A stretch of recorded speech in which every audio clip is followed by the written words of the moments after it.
인침받은 14만 4천 명. 여러분의 구독, 좋아요, 알림, 댓글은 큰 힘이 됩니다. 안녕하세요. 김홍석입니다. 지난 제99강에서 살펴본 적그리스도의 출현과 7년 환란에 관련해서 오늘은 7년 환란에서 특별히 하나님의 보호를 받는 계시록 7장 말씀에 나오는 인침을 받은 14만 4천 명에 대해서 살펴보겠습니다.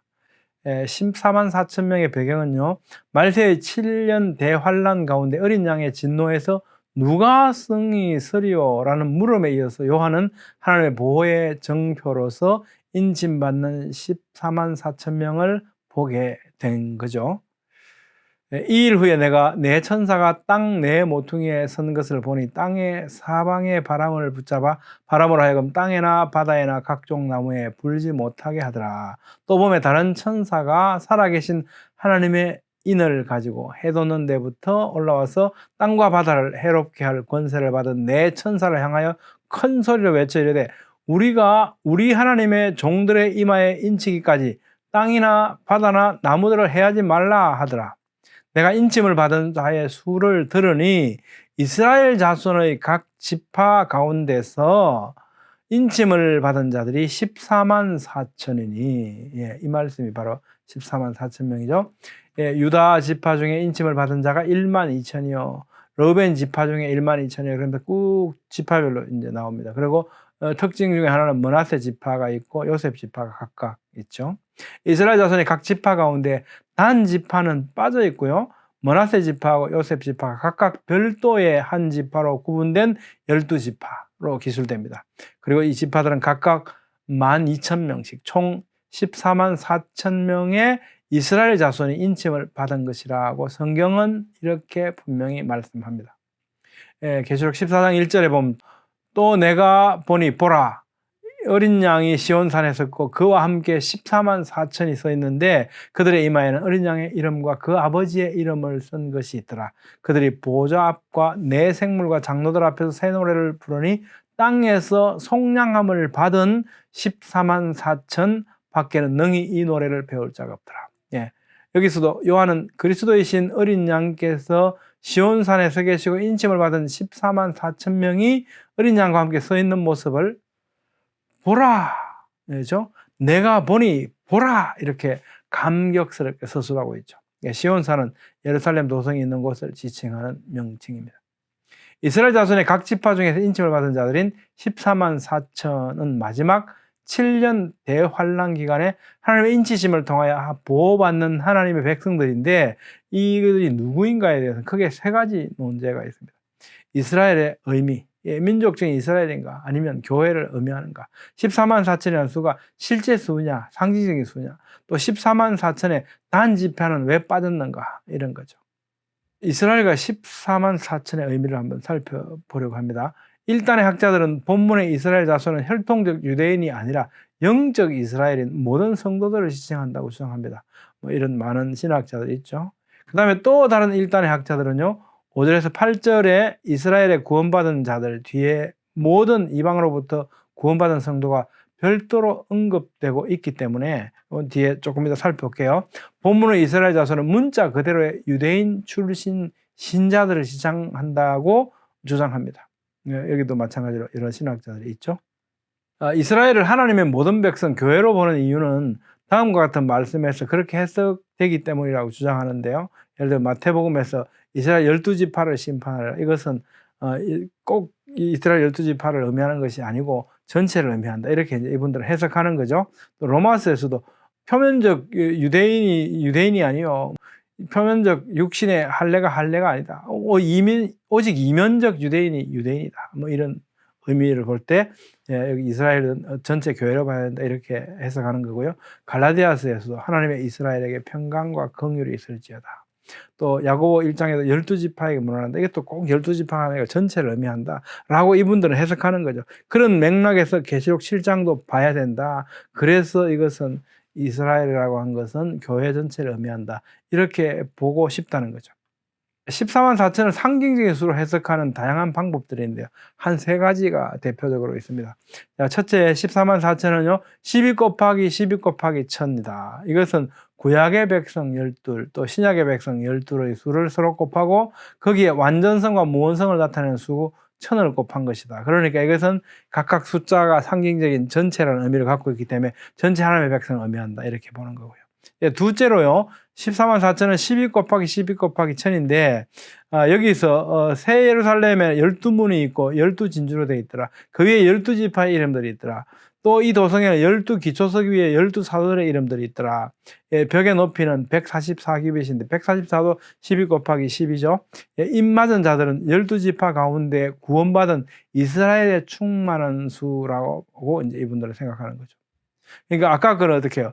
전체 하나님의 백성, 이방인 다 포함해서 이런 것이고, 여기는요, 이스라엘의 충만한 수다라는 거죠. 14만 4천이 문자적으로 14만 4천은 아닌데, 이스라엘의 충만한 수를 14만 4천으로 표기했다. 이런 얘기입니다. 또 셋째, 14만 4천은요, 3 곱하기 4, 10이잖아요. 또 3 곱하기 4, 12, 그리고 1000. 이렇게 보는 거죠. 여기서 3은 하나님의 수다. 4는 동서남북 네 방위에 근거한 땅과 우주의 수다. 3과 4를 더한 수 7과 3과 4를 곱한 수 12는 완전수 또는 만수, 충만한 수로 상정된다. 여기서 만수 쪽에 그 의미가 더 가깝다. 따라서 12의 곱수인 144는 만수를 강조한 것으로 최상의 만수, 충만한 수, 얼마든지 이런 뜻이죠.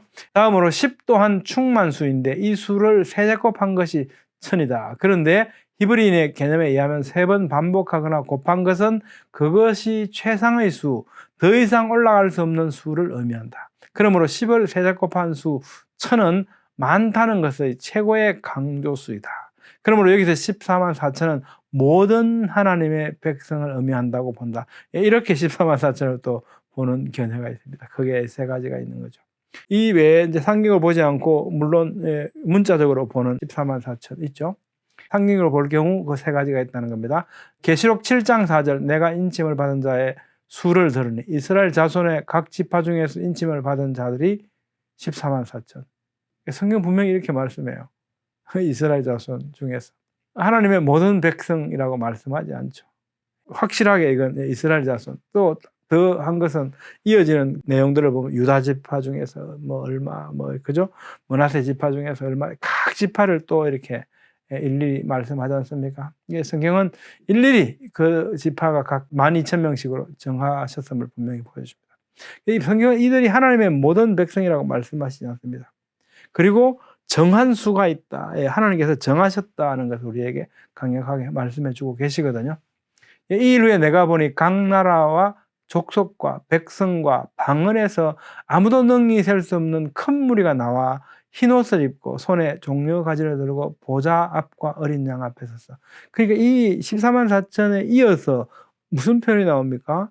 각 나라와 족속과 백성과 방언에서 아무도 능히 셀 수 없는 큰 무리, 이런 표현이 나오잖아요. 그러니까 이스라엘은 이스라엘을 했고요. 그 외에 각 나라와 족속과 백성과 방언이라는 말을 분명히 구분해서 쓰고 있죠. 그렇기 때문에 이렇게 구분된 것으로 봤을 때 그 앞에 기술된 이스라엘은 진짜 이스라엘을 의미한다 라고 우리는 알 수 있겠죠. 만약에 그것이 동일한 의미라면 이렇게 굳이 다른 의미로 이렇게 풀어서 설명할 일이 없겠죠. 계시록 7장 13절 장로 중 하나가 응답하여 나에게 이 흰옷 입은 자들이 누구며 또 어디서 왔느냐? 내가 말하기를 내 주여 당신이 아시나이다 하니 나는 모르겠다는 거죠. 그가 나에게 이르되 이는 큰 환란에서 나오는 자들인데 어린 양의 피에 그 옷을 씻어 희게 하였느니라. 만약에 이 각 나라와 족속과 백성과 방언에서 나오는 능히 셀 수 없는 이 큰 무리, 이 흰옷 입은 자들이 누구며 어디서 왔느냐? 이들이 만약에 이스라엘에서 인침을 받은 그 14만 4천이라면 요한이 그랬겠죠. 그 사람들은 그 사람이다. 근데 그게 아니고 요한은 뭐라 그럽니까? 모르겠습니다 라고 하거든요. 그러면서 이 사람들에 대해서 새롭게 천사가 설명해 주고 있잖아요. 그러니까 분명히 다른 무리로 봐야 되지 않습니까? 이것이 저는 합리적이라고 봅니다. 성경은 분명히 그렇게 기록되어 있으니까요. 계시록 14장에 이 14만 4천 명도 보면요. 아까는 7장에 살펴봤고요. 자, 13장에서는 이제 하나님의 인치심과 대비되는 적그리스도의 인치심이 나타나거든요. 666. 그리고 이어서 14장에서 이제 하나님의 인치심이 나오죠. 또 내가 보니 어린 양이 시온산에 섰고 그와 함께 14만 4천이 서 있는데 그들의 이마에는 어린 양의 이름과 그 아버지의 이름을 쓴 것이 인더라. 새 노래를 부르니 땅에서 속량함을 받은 14만 4천 밖에는 능히 이 노래를 배울 자가 없더라. 사람 가운데서 속량함을 받아 처음 익은 열매로 하나님과 어린 양에게 속한 자들이니 그 입에는 거짓말이 없고 흠이 없는 자들이다. 이 14만 4천 명은 누구겠습니까? 아까 7장에서 하나님의 인을 받은 그 사람들이죠. 또 보니 다른 천사가 공중에서 날아가는데 땅에 거주하는 자들 곧 모든 민족과 종족과 방언과 백성에게 전할 영원한 복음을 가졌더라. 지금 이스라엘에 14만 4천이 있고요. 그 다음에 또 다른 어떤 무리들이 있죠? 땅에 거주하는 자들, 곧 모든 민족과 종족과 방언과 백성이라는 어떤 무리들이 또 있죠. 이게 무슨 말씀을 드리고 싶은 거냐면, 분명히 성경은요, 이스라엘 14만 4천과 또 그 외의 다른 무리를 구분해서 지금 여기서도 그렇게 7장에서도 그렇게 말씀하셨고요. 14장에서 분명히 그렇게 말씀하시잖아요. 이렇게 구분되어서 말씀하고 계신다는 거죠.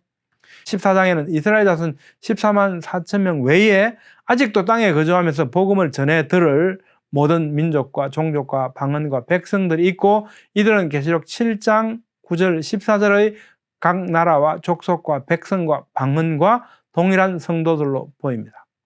따라서 계시록 7장과 14장에서 공히 14만 4천은 민족적 이스라엘을 의미하는 것으로 이해할 수 있게 됩니다.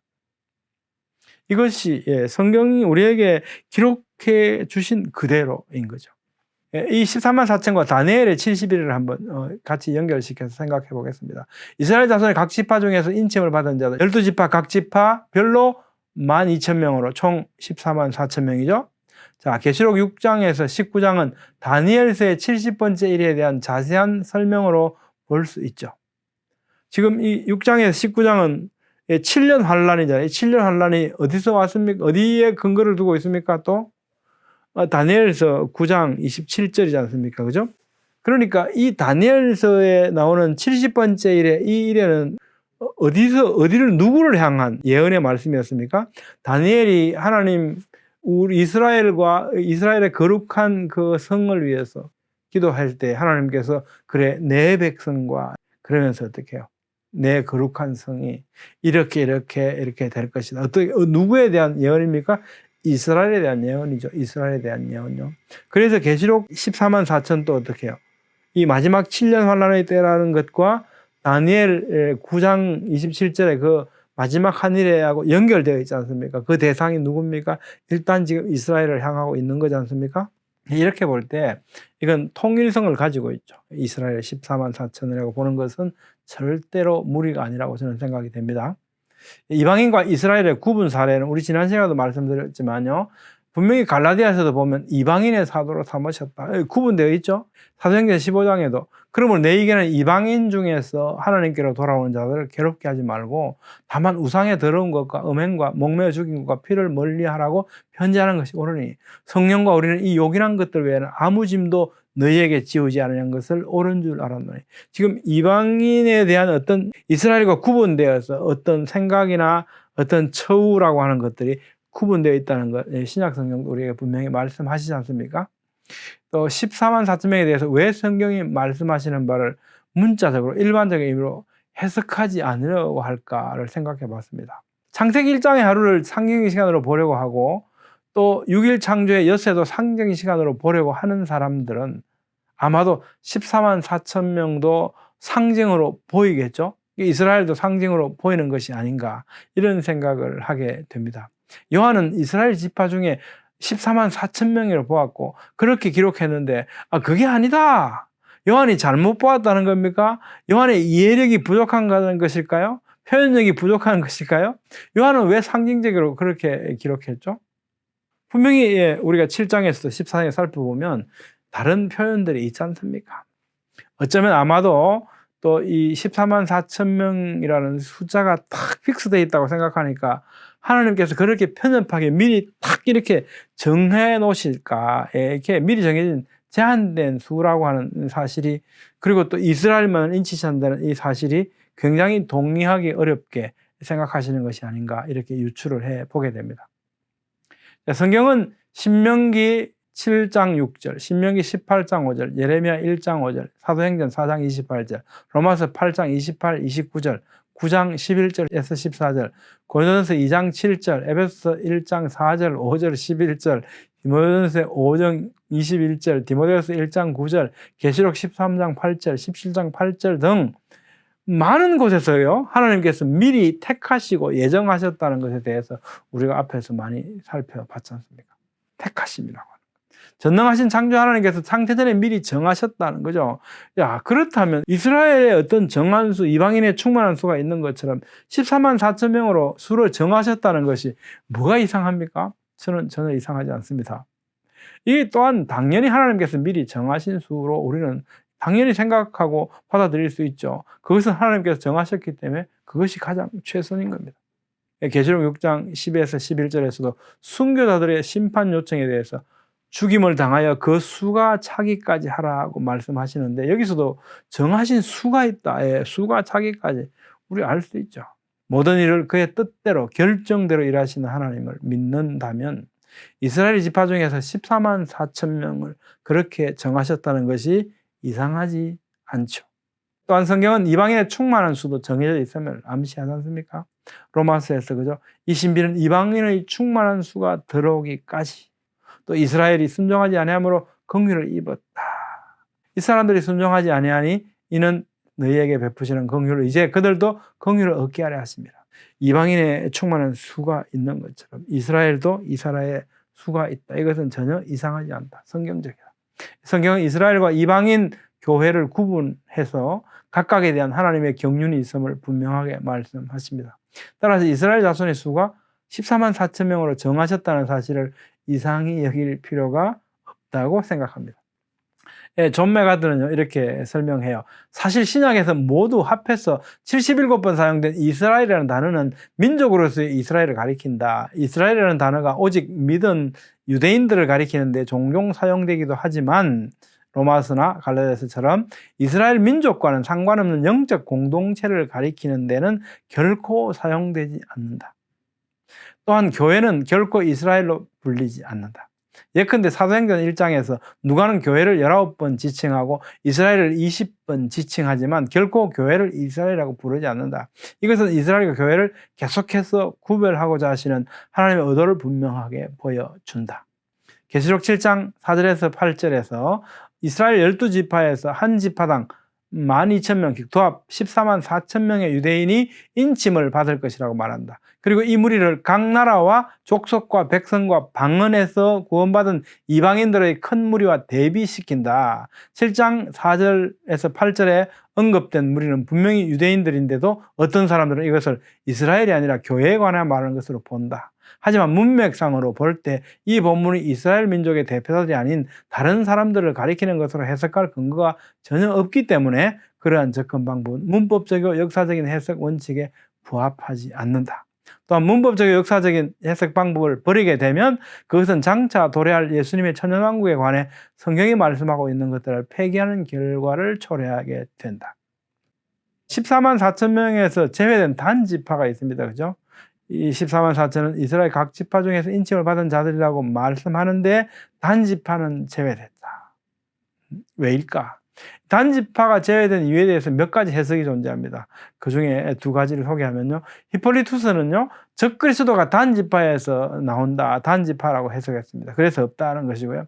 그 다음에 또 단지파가 우상을 숭배하는데 앞장섰기 때문에 12사도에서 유다가 제외되고 마띠아가 선택된 것처럼 12지파에서 단지파를 제외하고 머낫세로 대체되었다 하는 해석도 있습니다. 자, 그런데 이런 해석은 우리가 쉽게 이렇게 결정 지을 수 있는 이런 말씀이 없죠.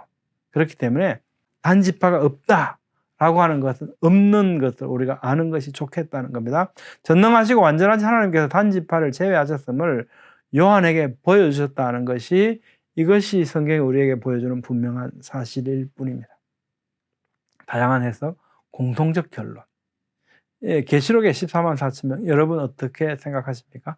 14만 4천 명이 이스라엘 가운데 구원받은 사람들을 의미하든 또는 모든 구원받은 성도들의 모임인 교회를 의미하든 분명한 것은 하나님의 심판과 하나님의 백성의 구원에 대한 하나님의 작정, 하나님의 경륜이 있다는 것입니다. 정하심이 있다는 거죠. 오늘은 하나님의 인침을 받은 14만 4천 명에 대해 살펴봤습니다. 다음 시간에는 그리스도의 지상 재림을 중심으로 살펴보겠습니다. 감사합니다.